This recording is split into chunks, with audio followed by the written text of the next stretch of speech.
welcome back to Linda's Pantry. So it's Sunday and I'm doing some canning. This video is going to be a video response as well to I'm Still Working's canning pork patty video. You did it again. You made me so hungry and craving the pork patties that I thought I have got to try this. The recipe won't be exact because my scale is out on loan, but I'll get pretty close and I'll be happy with the results, I'm sure. I'm also going to use I'm doing 2 pork butts, and these were the hind leg. It was like a ham, so I had that thick fat cap to cut off. I got all the meat ground, and we're gonna get ready to can. I truly hope this inspires you to stay along for this. It might be a little long-winded, but canning, there's no shortcuts. You've gotta do the right thing all the time. So I'm super excited to do this. I'm gonna do mine in quart jars, wide mouth quarts, and we're gonna get going on this. It's actually a little bit of prep time and a little bit of extra effort, but I found, just like I'm still working, the extra effort is so worth it in the long run. Like when I do my beef, it takes a while to sear the beef and simmer it in the broth and do all that, but the end result is like you slow cook that beef all day long, and it's the best roast beef you'll ever put in your mouth. So that being said, I'm hoping these are the best pork patties I've ever put in my mouth, because we love pork. I left all the fat except for that fatty rind skin that's on a fresh ham, and got that cut up last night, ground the meat this morning, and I'm going to bring you along for that. So if I sound half asleep, I probably was. So anyways, hope it inspires you to stay with me. I also want to inspire you to go over to my Facebook page, hit like, and see what I'm posting. Maybe go over to my Wild Tree website, because that's where the beef stock is coming from. So we're doing it with the beef bouillon that Wild Tree has, and it's going to be delicious. It's actually one of the best bouillons I've ever tasted. So that being said, here we go. Let's do it. All right, I'm glad you stayed. Okay, so we have our meat, and I weighed this bowl on my bathroom scale. It weighs 14 pounds exactly. So I'm going to take a pound off for the bowl. I was a pretty good guess, and it's pretty close to, I think I'll just split it in thirds, and that should give me a pretty close recipe to I'm Still Working. So I've got in this bowl right here, I'm sure you can see, I've got my onion. That's 2 cups of onion. And I've got a teaspoon of salt there. I did start the black pepper. You want a teaspoon of cracked black pepper. I think I need a new pepper grinder. And I'm going to put a couple teaspoons of the parsley flakes, because I love parsley. It's really good for you too. So there we have that. Now we're going to grab some of the garlic. I don't know how I want to scoop that up. You want the equivalent to 2 cloves, and I did, some of them were big, some of them were small. So we'll give you I'm just going to split this pile in thirds as well of my garlic. There we go. Give my hands a quick rinse. Get that sticky garlic off me. So I'm super excited for this recipe. Everything that I've done that I'm Still Working does, I absolutely love. Her cabbage rolls, well, I'll never make them any other way. They are phenomenal. So let me grab a glove so I've got a good mixing hand. I prefer to use a glove. It's easier to clean up. Yeah, scoop my garlic over here. And then I'm just gonna eyeball and preheat I've got a electric skillet over here. It's pretty good size. I'm gonna preheat my skillet too, because this won't take long. Oops. And as I'm dropping and throwing stuff around here. And the ground pork, it only took about, maybe, okay, I think that's about a third. And I'll put this bowl back in the fridge, and so it can stay in there and stay nice and cold, because I'm probably only going to be able to do this much at a time anyhow in that skillet. And now we need a canning jar lid. Get all these onions in there nice. Did a kind of a big chop on them, but I won't mind. We won't mind. So let me get this mixed up real good and start making patties, and I'll bring you back. So I'm ready to start putting these patties together. My skillet's hot. I'm excited. This is gonna be fun. So just grab some here. We're gonna push this. This was a great idea of hers. I love her handy ideas. To get, you know, uniform patties, she has you put these down into a regular size canning lid. And then you're just gonna pop it out the other side, so you fill that up, and you have a nice uniform patty that'll fit in your canning jar. How brilliant. I don't know that I would have thought of that right away. I'd have had to have a couple trial and error, I think. So they're all uniform in size and weight and everything. How easy is that? Pop that out and you're good to go.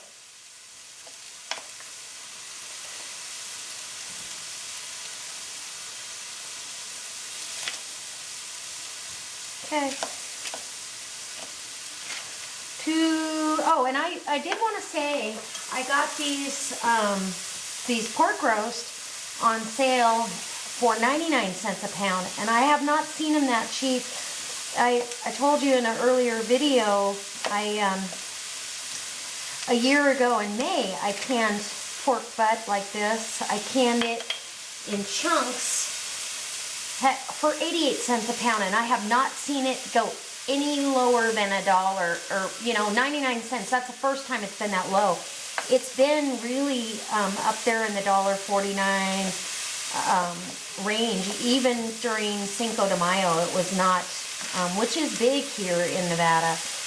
Which was, I didn't have to buy any because I still had some. And so that being said, I will mark these jars when I date them and label them. I will mark how much I paid for it. And it gives you a real perspective of how your world is changing from year to year.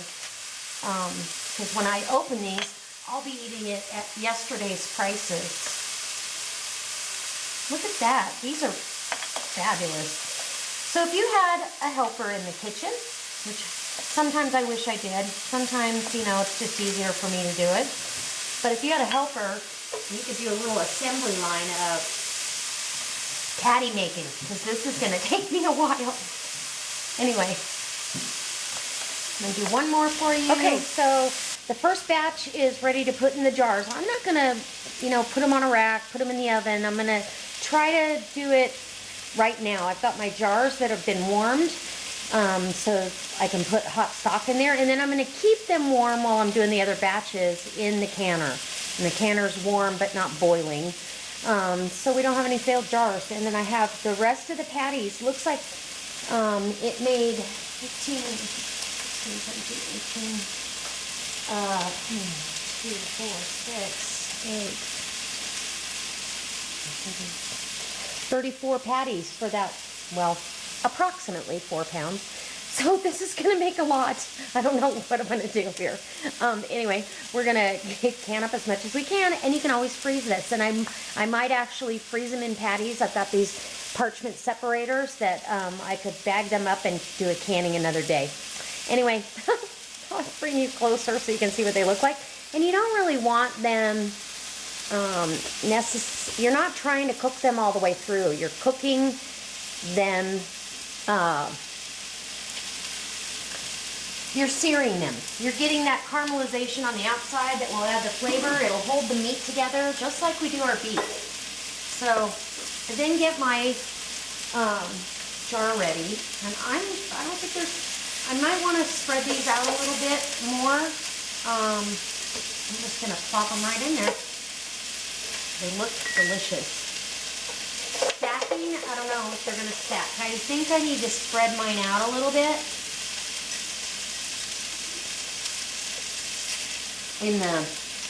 When I put them down.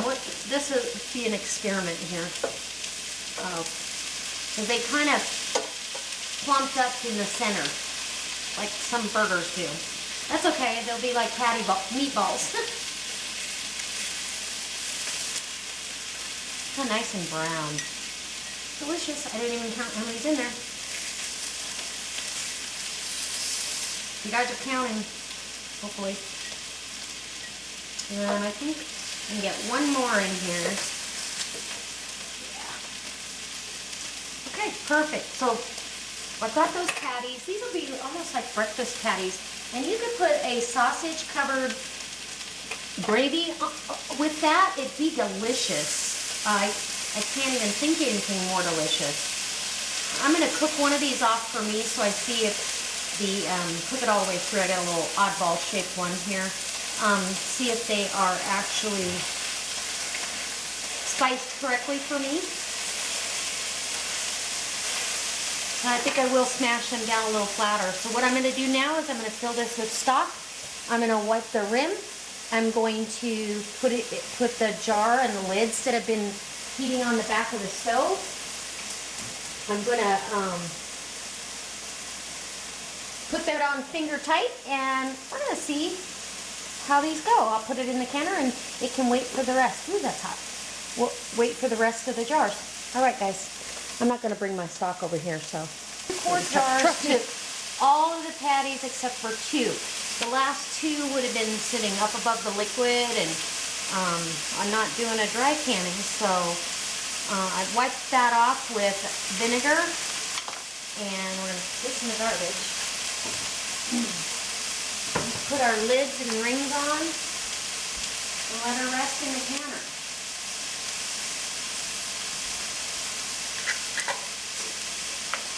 Finger tight. Get my jar up there. You don't want to crank it down so hard but it needs to be on there. Because it will loosen. It needs some room to go up and down. I'm going to put this in the canner where it can stay warm. And I will tell you that the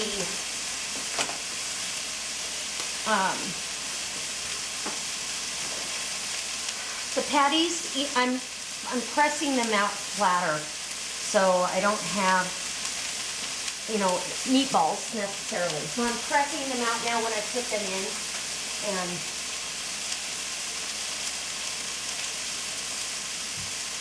okay, and then this one is a Tadler lid. So we're going to put that Tadler lid down there. And this, you do this a little bit different.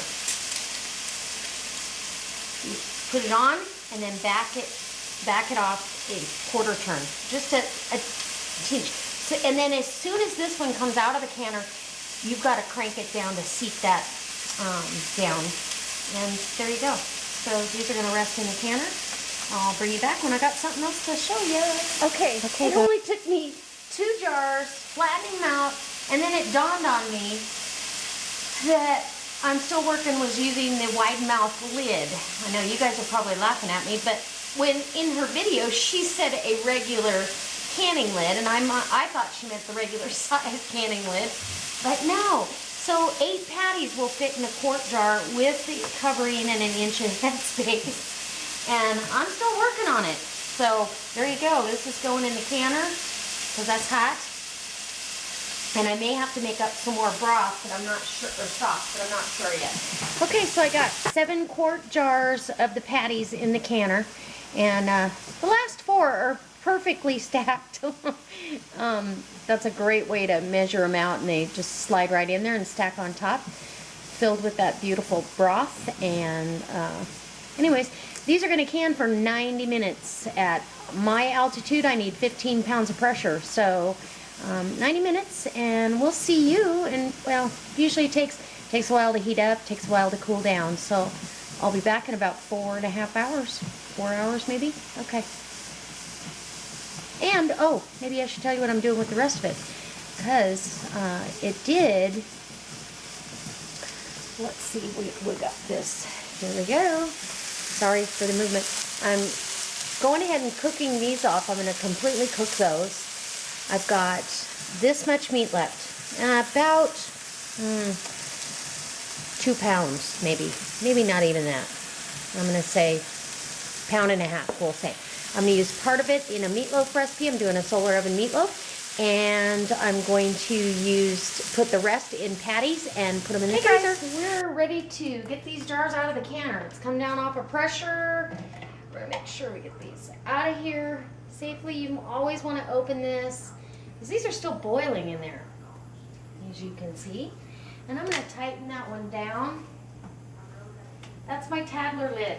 So I want to tighten this. And it's so that that rubber gasket can seat down. So the rest of them, you don't want to do that to. I did that once on a video. It didn't fail any of my jars, but it sure, it wasn't a good thing. So these look beautiful. Make sure you can see that. See them boiling away in there? Yum. It smells delicious. We are actually going to be having some of these patties for dinner tonight. And just, we made meatloaf, got that in the solar oven. And I'll show you that end result of that as well. I'm not going to leave you out of that mix.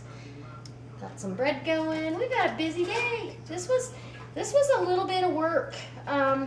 You would want to, I cut up the meat last night. I ground it this morning.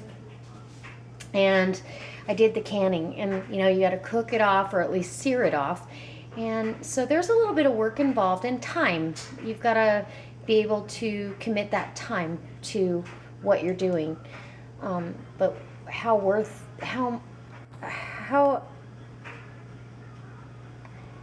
it's so worth it in the end. Sorry, I can't talk.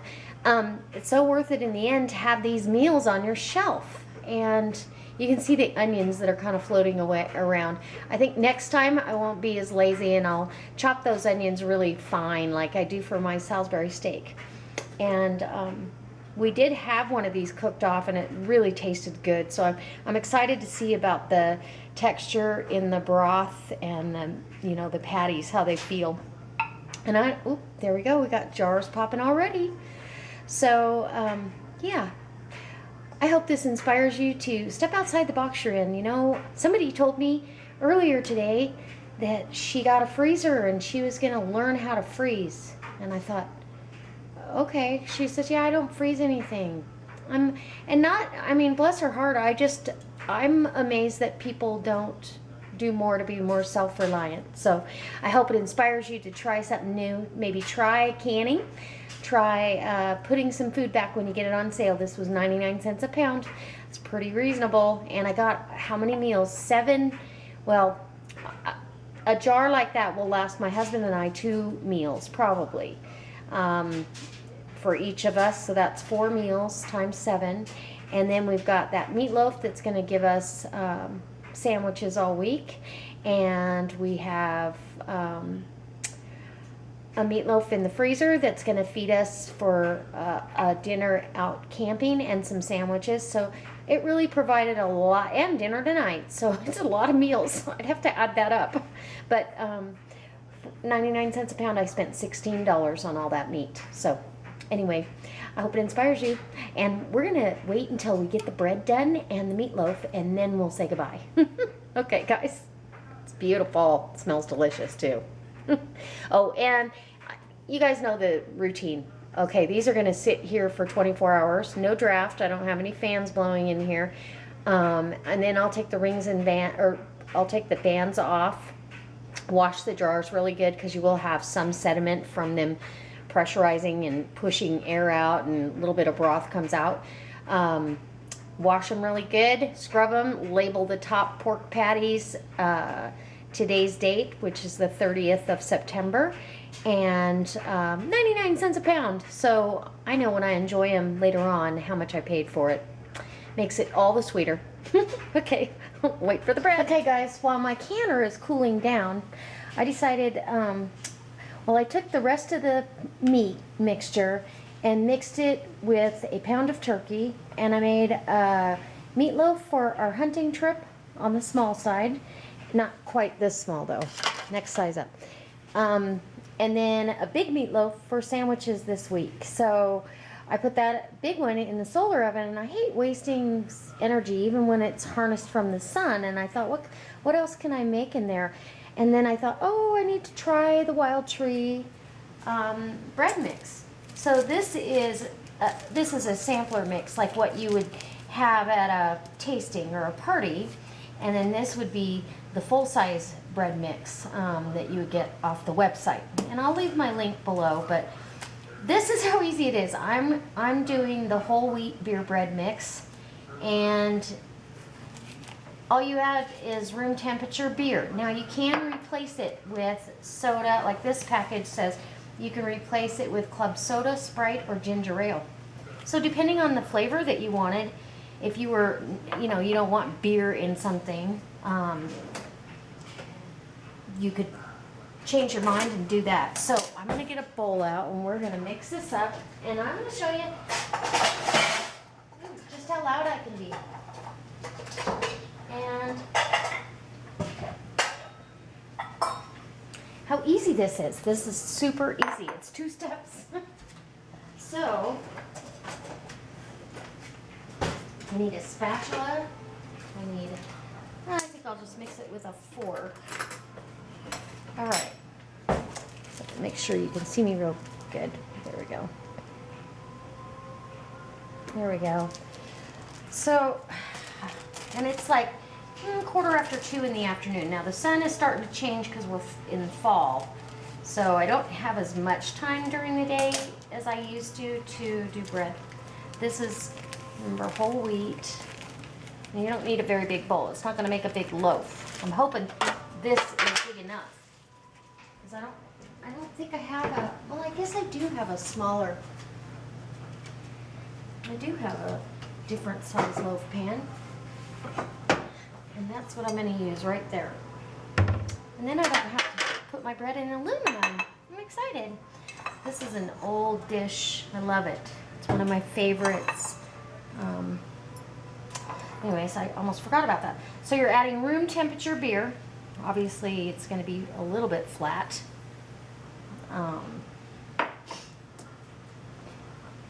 You wouldn't want it cold.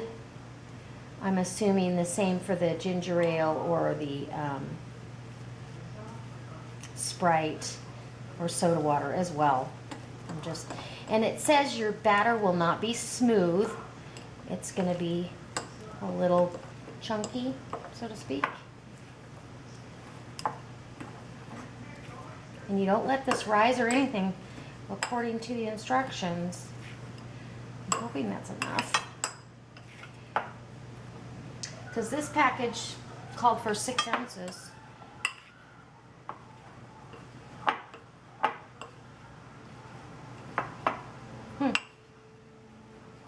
It's not really grabbing all the dough, or all the flour mix. Guess I'm gonna have to get my hands in here.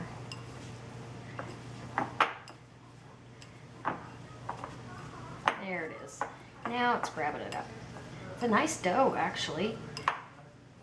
And there we go. So I'm gonna put some cooking spray down there.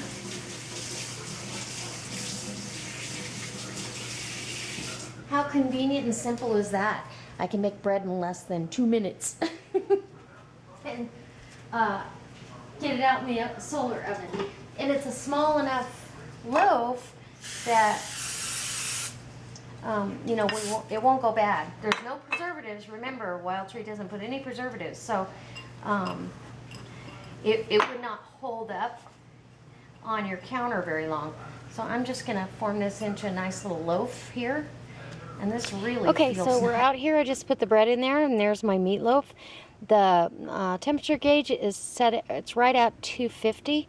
It was about 275 when I opened it. So I've turned it towards the late afternoon sun, so it'll get the rest of the afternoon, and we're just gonna bake off this meatloaf and the bread.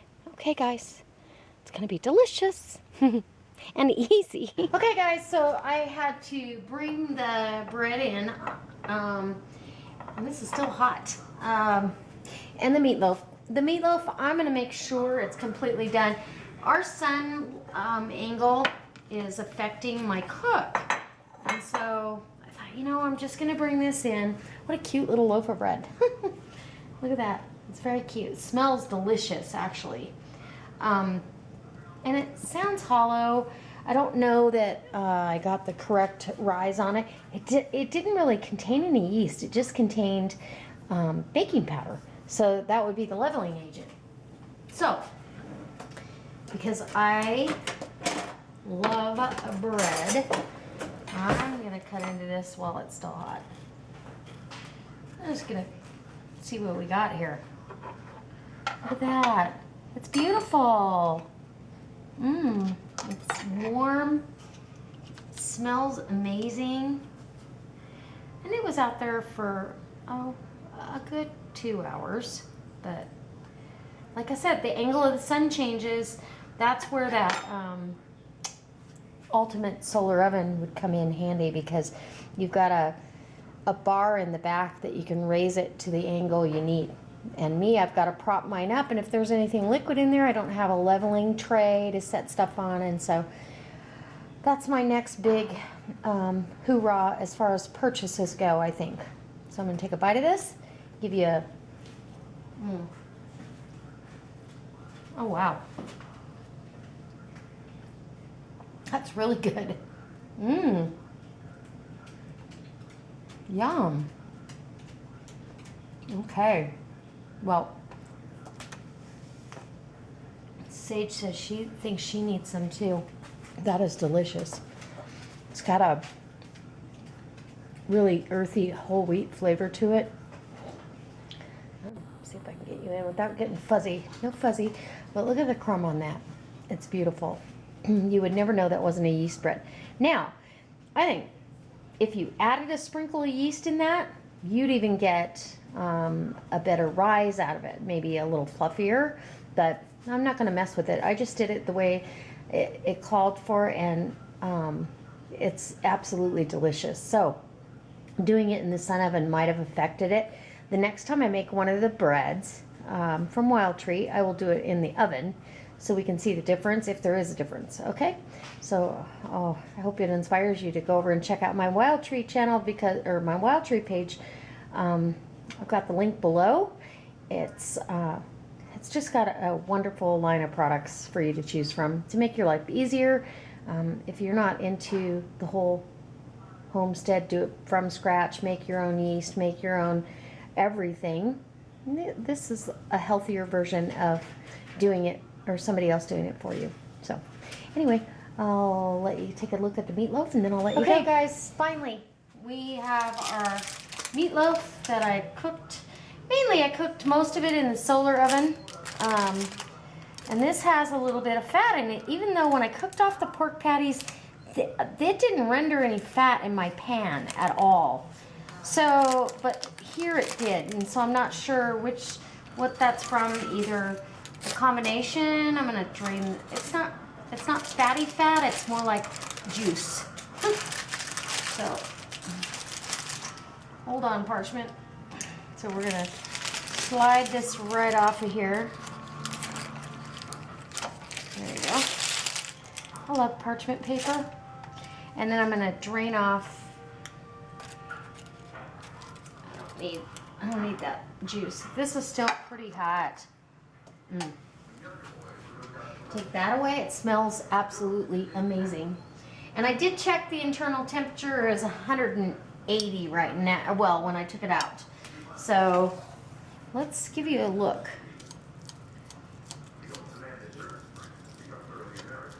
Isn't that beautiful? Look at that. It's just pretty. This will make such great sandwiches this week. Holds together well. It's not falling apart on us. Let me make sure I can get you a good visual. Solar oven, meatloaf. Norm, you got to do this. Well, I know you already have, but I have got to get one of your solar ovens because mine, I can't angle it correctly all the time.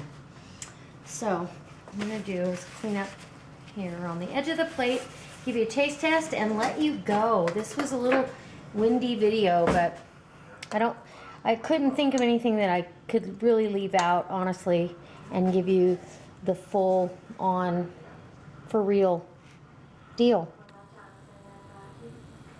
Let's check that out. Isn't that pretty? Okay, I'm gonna take a bite.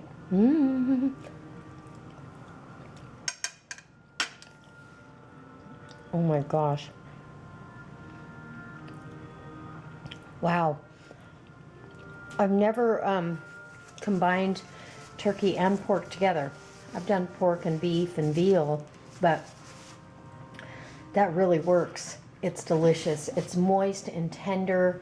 It's going to hold together really well for sandwiches, and I hope that this inspires you to try some home canning, try some solar oven cooking, and we did a variety of things today for you. Anyway, I hope it brings you back.